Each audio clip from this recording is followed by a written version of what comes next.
Missing person alert, BPD seek public's help in effort to locate 23-year-old Jassy Correia and release images of person of interest and vehicle. The Boston Police Department is issuing a missing person alert and asking for the public's help in efforts to locate 23-year-old Jassy Correia. Shortly after leaving the venue nightclub, Correia was seen in the area of 255 Tremont in Boston in the company of an unknown male. According to police, Correia was last seen alive in Boston leaving the venue nightclub around 12:20 a.m. local time on Sunday, February 24. On Thursday, March 3, 2019, Boston police identified that man as 32-year-old Louis D. Coleman III, of Providence, Rhode Island.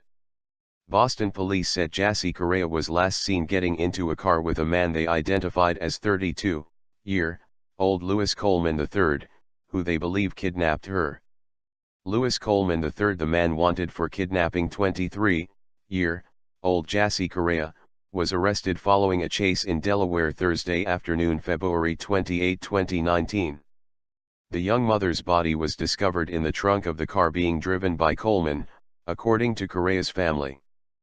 Louis Coleman III has been charged Saturday, March 3, 2019 in federal court in Boston, Massachusetts with the kidnapping of Jassy Correia, who had been missing since February 24, 2019. Coleman, 32, of Providence, Rhode Island has been charged with one count of kidnapping, resulting in death. Coleman was arrested on Thursday, February 28, 2019 in Delaware and will appear in federal court in Delaware on Monday, March 4, 2019 at a time to be determined. He will be transferred to Massachusetts at a later date. According to the charging document, after learning of the disappearance of Correia, law enforcement reviewed surveillance tape from outside of the venue nightclub, the last place Correia had been seen by her friends, which showed Correia leaving the area and entering a vehicle with a man later identified as Coleman. Surveillance footage from Coleman's Providence, Rhode Island apartment building showed Coleman, at about 4:15 a.m. on Sunday, February 24, 2019 parking and exiting the vehicle and then returning a short time later carrying a blanket. He then walked from the car to the front of the building carrying a body with long hair and clothing consistent with the description of Ms. Correia. Once he entered the building, surveillance video showed Coleman dropping the victim on the floor and dragging her towards the elevator and subsequently towards his apartment unit. The victim was not moving and her body was limp. It is alleged that on February 26, 2019, surveillance video from the defendant's apartment building showed Coleman enter the apartment building with Walmart shopping bags.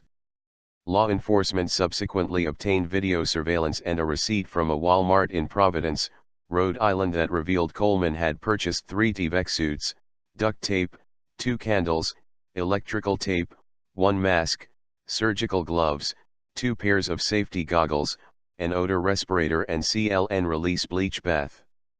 At approximately 9:58 p.m. on February 27, 2019, Coleman is seen on video surveillance entering the apartment building with what appeared to be a new, large suitcase. At 1:15 a.m., on February 28, 2019 Coleman is seen in the video wheeling the suitcase away from his apartment unit towards the elevator, eventually out of the building and into the parking lot where his vehicle was. Coleman appeared to have difficulty lifting the suitcase into the trunk of his car. Additional surveillance video showed Coleman on several occasions exiting his apartment building with other items, including trash bags, cardboard boxes, a bottle of bleach, a laptop case, a computer tower and a small duffel bag. Later in the day on February 28, 2019, a search warrant was executed at Coleman's apartment, where 2 packages of hooded coveralls and 2 respirator masks were recovered. A sofa with 4 large cushions, one of which was missing a cover, was also observed. In a dumpster outside of the apartment complex, white trash bags, a bag containing plastic sheets, men's jeans with bleach stains and a belt, a white nylon hooded coverall, an empty box of baking soda, clear safety goggles, a respirator mask, duct tape packaging, rubbing alcohol, Walmart bags, used plastic gloves, an empty package from a car air freshener, 3 empty packages of purifying charcoal and a sponge were recovered. On the afternoon of February 28, 2019, Coleman's vehicle was stopped by Delaware authorities on I-95 South near Wilmington, Delaware. Officers ordered Coleman out of the vehicle and asked him if anyone else was in the vehicle with him. It is alleged that Coleman stated words to the effect, "She's in the trunk." Officers discovered the victim's body in the trunk of Coleman's vehicle, wrapped in a sofa cushion cover, which was inside of a black trash bag, inside of a large suitcase that matches the suitcase Coleman was observed bringing into his apartment on February 27, 2019. The victim had significant bruising, a bloodied face, was bound with gray duct tape, and was covered in what is believed to be baking soda. A duffel bag, a pair of new long-handled loppers, plastic garbage bags, clothing, a red plastic gas container, a green butane lighter, black gloves, charcoal air purifiers, air fresheners, tinted safety glasses, plastic Walmart bags, work towels, cloth work gloves, a new set of DeWalt pliers, a laptop, a computer hard drive/tower, and disinfectant wipes were also recovered in Coleman's vehicle. It is further alleged that photographs of the defendant's vehicle depict a windshield that is cracked in 2 locations on the passenger side and a white substance, believed to be baking soda, in the trunk of the vehicle. Coleman was taken into custody and transported to a Delaware State Police barracks. There, it was noted that Coleman had a large bandage on the right side of his face. When asked about it, he allegedly replied, "It's from the girl." The charge of kidnapping resulting in death provides for a sentence of death or life in prison. Sentences are imposed by a federal district court judge based upon the U.S. sentencing guidelines and other statutory factors. What up? It's your boy Junebug from the Forgotten News. And this week, we bring you the case of Jassy Correia, a young 23-year-old lady from Boston. Was kidnapped on the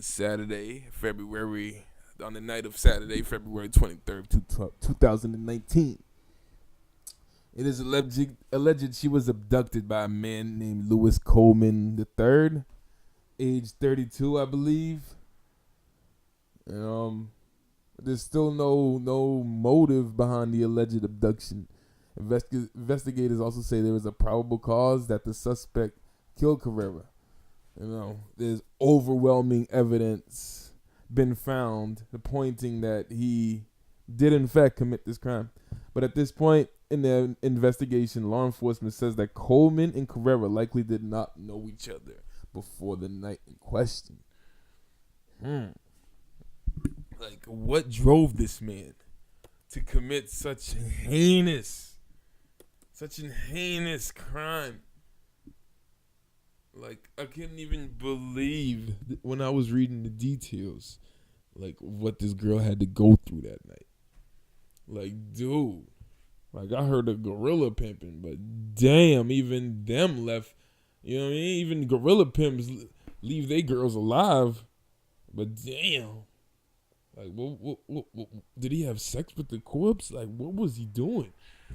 And had this guy had got to his destination, ain't no telling what would have happened. Would we have ever even found this girl? So many what ifs. Like, what can drive a man to commit such a horrific and disgusting act? Young, beautiful mom from Boston. Beautiful girl, Jassy Correia. Beautiful girl she was. Like, I could never see how this could happen to somebody. Anybody, let alone such a pretty girl from Boston. Just out having a good time with her own girls, and things just went left, Y'all gotta keep an eye on each other out here. There's some crazy people. Because this guy, Lewis Coleman, I bet he ain't come off as no monster, Probably was a charmer, whatever, He had a good job, probably was flashing his money, had a pretty decent car, his own apartment, had somewhere to go after the club. But yeah, she was down. But damn, I'm sure she wasn't down to be killed. man, I just wondered what happened, what went wrong within those 2 hours. With him picking her up at 2:14, and then him arriving at his apartment around 4 o'clock in the morning, and him carrying her into his apartment because she was unconscious. I mean, was she dead by then? Like, what happened? Like, what brings you to do something like that? And then you stuff her in a suitcase, put her in the trunk of your car, and you drive to Delaware from Providence? Where was you going? You know what I mean? Like, where was this guy going? And had he had made it to his destination, like I said before, like, what was he going to do? Would we have ever found this girl? Would we have ever known what happened to her? Is it this guy's first time that he's done this?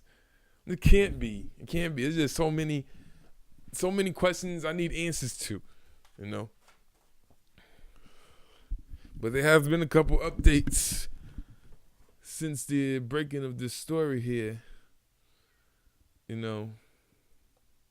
is alleged that when he was pulled over in Delaware, his car had attached stolen plates to his car. I guess to throw off the authorities. But how you drive from Rhode Island to Delaware, which is about 4 or 5 hours away from Rhode Island, maybe 6 hours, on some stolen plates? And he looks like he could pass for a Hispanic man too. Like, he didn't get looked at twice. He didn't get pulled over. Nothing. Like, I don't know, man. Me being black, I get pulled over just being black, just for being black. And this guy over here got stolen plates on the car with a dead body in his trunk. Whole bunch of, body disposal tools, I should say, in the car with him. And he doesn't have a care in the world. Like, he's entitled to do this. Like, you've done it before. It's just crazy, man. But I keep y'all updated once some more details come out about the case. Is what we do on the Forgotten News.